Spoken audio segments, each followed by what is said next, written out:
श्री शिवाय नमस्तुभ्यम। हर हर महादेव। छत्तीसगढ़ राज्य के भिलाई में गुरुजी पंडित प्रदीप मिश्रा जी के द्वारा 7 दिवसीय शिव महापुराण कथा 30 जुलाई मतलब आज से शुरू हो गई है, जो 5 अगस्त तक आस्था चैनल यूट्यूब के माध्यम से दोपहर में 1 बजे से 4 बजे तक चलने वाली है।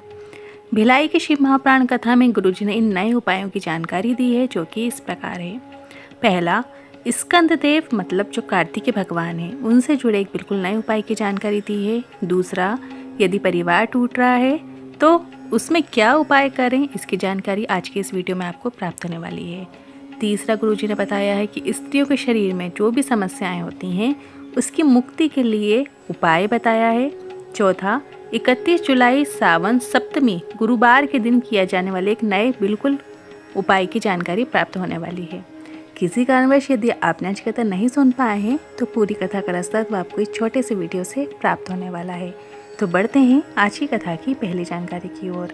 गुरुजी ने कहा, आज सावन माह की स्कंद षष्ठी है और ये साल में एक बार सावन के महीने में आती है।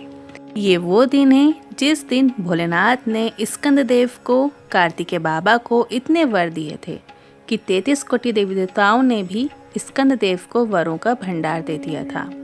बढ़ते हैं आज की कथा की दूसरी जानकारी की ओर। कहते हैं, आज के दिन मतलब सावन की षष्ठी तिथि के दिन भगवान शिव का नाम स्मरण किया जाए या स्कंद भगवान के चरित्र का स्मरण किया जाए तो भोलेनाथ की कृपा आपको प्राप्त होती है।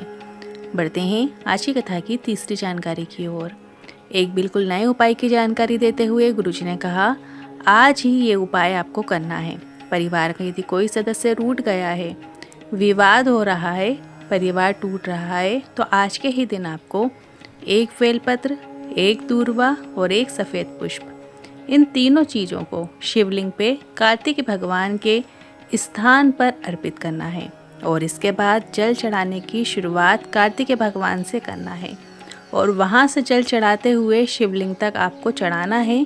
परिवार टूट नहीं सकता, यह निश्चितता है। ध्यान रखिए, शिवलिंग में जलाधारी में कार्तिकेय भगवान का स्थान जब आप उत्तर की ओर मुख करके खड़े होते हैं तो लेफ्ट साइड में होता है। वहाँ पर आपको एक बेलपत्र, एक दूर्वा, एक सफ़ेद पुष्प अर्पित करना है और जल की धार भी आपको कार्तिकेय भगवान से शुरुआत करनी है। मतलब आपको कार्तिकेय भगवान के स्थान पर जलाधारी में जल चढ़ाते हुए पूरा जल आपको फिर शिवलिंग तक ले जाना है और वहीं पे अर्पित कर देना है। इस तरीके से ये उपाय आज ही के दिन किया जाता है और ये उपाय जिनका परिवार टूट रहा है, विवाद चल रहा है, आपस में कोई रूठा हुआ है, मान ही नहीं रहा है, तो आज के दिन आप ये उपाय कर लीजिए। अभी प्रदोष काल का समय है तो इस समय पे भी आप शिवलिंग पे जल अर्पित कर सकते हैं। बढ़ते हैं अगली चौथी जानकारी की ओर। तुमरुका जी, जिनको घोड़े का मुँह लगा है, हाथ में वीणा है, कृपाल लेकर खड़े हैं, जिनका नाम लेने से नारी का ऐसा कोई रोग नहीं है जो समाप्त ना हो।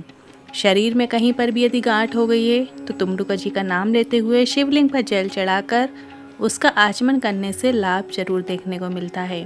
पर इसके साथ साथ आपको डॉक्टर को भी दिखाना है और पूरा इलाज करना है। लाभ ज़रूर देखने को मिलेगा। तुमरुका जी का नाम स्मरण ज़रूर करना। रोग बीमारी में तुमरुका जी का स्मरण किया जाता है। हो सके तो उनकी छवि का दर्शन कीजिए, क्योंकि उनका मुख जो है वो घोड़े का लगा हुआ है, शरीर पूरा नारद जी जैसा है। इस तरीके से आप हाथ में वीणा लिए हुए हैं, आप स्मरण कर सकते हैं, उनकी छवि अपने अंदर एक बिठा सकते हैं। बढ़ते हैं आज की कथा की पांचवी जानकारी की ओर। नौकरी, इंटरव्यू या एग्ज़ाम में सफलता प्राप्ति के लिए गुरुजी ने कहा कि बेलपत्र की बीज वाली पत्ती में शहद लगाकर उसे शिवलिंग पर चिपकाते हुए एग्ज़ाम देने से सफलता ज़रूर मिलती है। पर इसके साथ साथ आपको मेहनत करना है। ये नहीं कि हम ये उपाय कर लेंगे और पास हो जाएंगे, ऐसा नहीं है।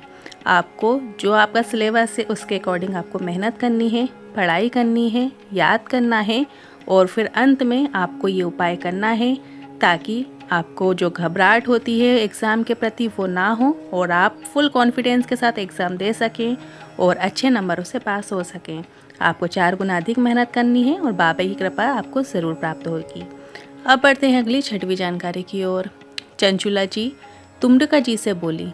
चंचुला जी कहती हैं, शिव महापुराण का कौन सा मंत्र जपूं जिस मंत्र को जपने से मेरे पति जो बिंदुक हैं वो प्रेत योनि से उन्हें मुक्ति मिल जाए और मेरा अखंड सौभाग्य रहे।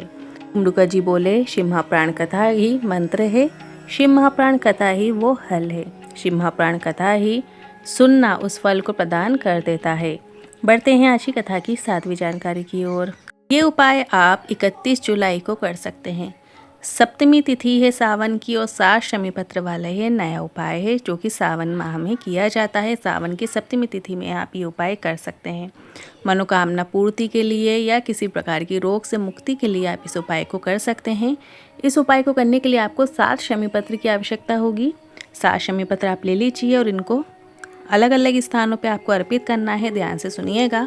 पहला शमी पत्र आपको माता अशोक सुंदरी के स्थान पे अर्पित करना है। जलाधारी में जो बीच में मोटी लाइन होती है वहाँ पे आपको अर्पित कर देना है। दूसरा शमी पत्र आपको जलाधारी में जो राइट साइड में गणेश जी का स्थान है वहाँ पे अर्पित कर दीजिएगा। तीसरा शमी पत्र आपको गोल जो कटी भाग होता है पार्वती माता के हस्त कमल है वहाँ अर्पित करना है। चौथा जो शमी पत्र है शिवलिंग के ऊपर आपको अर्पित करना है। 5वां शमी पत्र आपका नंदी का जो उठा हुआ चरण होता है वहाँ अर्पित करना है। अब आपके पास 2 शमी पत्र बचे हैं। उन दोनों शमी पत्र को अपनी कामना करते हुए शिवलिंग के ऊपर अर्पित कर देना है। अब आप यदि रोग मुक्ति के लिए कर रहे हैं तो अपने रोग का भान करते हुए दोनों शमी पत्र अंत के जो हैं वो शिवलिंग के ऊपर अर्पित कर दें। या आपकी कोई मनोकामना है उसका भान करते हुए श्री शिवाय नमस्तुभ्यम कहते हुए अंत में जो 2 बचे हुए शमी पत्र हैं वो शिवलिंग के ऊपर अर्पित कर देना है। ध्यान रखिए जैसे आप बेलपत्र अर्पित करते हैं वैसे ही आपको उल्टे करके शमी पत्र अर्पित करना होता है। शमी पत्र भी आपको सीधे अर्पित नहीं करना होता है। जो हरा वाला भाग होता है उसको आपको शिवलिंग के ऊपर स्पर्श होना चाहिए, इस तरीके से आपको अर्पित करना होता है। साथ में आपको एक बेलपत्र भी अर्पित कर देना है। मतलब जब आप 2 शमी पत्र अर्पित करेंगे उसके साथ ऊपर से आपको एक बेलपत्र भी अर्पित करना है। इस बात का ध्यान रखना है। 7 शमी पत्र और एक बेलपत्र उपाय को करने के लिए आपको आवश्यकता होगी।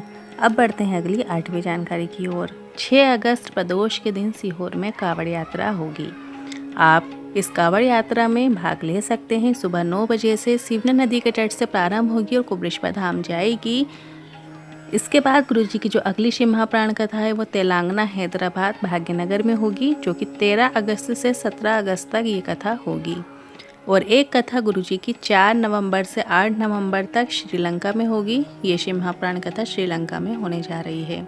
एक बात हम आपसे कहना चाहेंगे, गुरुजी जो उपाय बताते हैं वो उपाय आप जरूर कीजिए, पर साथ साथ आपको नाम जाप भी करना है। मन ही मन श्री शिवाय नमस्तुभ्यम श्री शिवाय नमस्तुभ्यम मंत्र का जाप करना है, स्मरण करना है।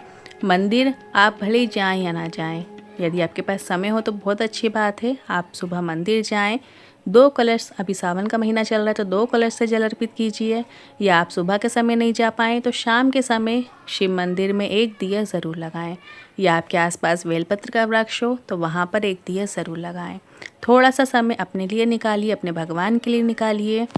जिस मंत्र में रुचि हो, जिस नाम में रुचि हो, वो नाम ज़रूर आपकी जिह्वा पे चलते रहना चाहिए।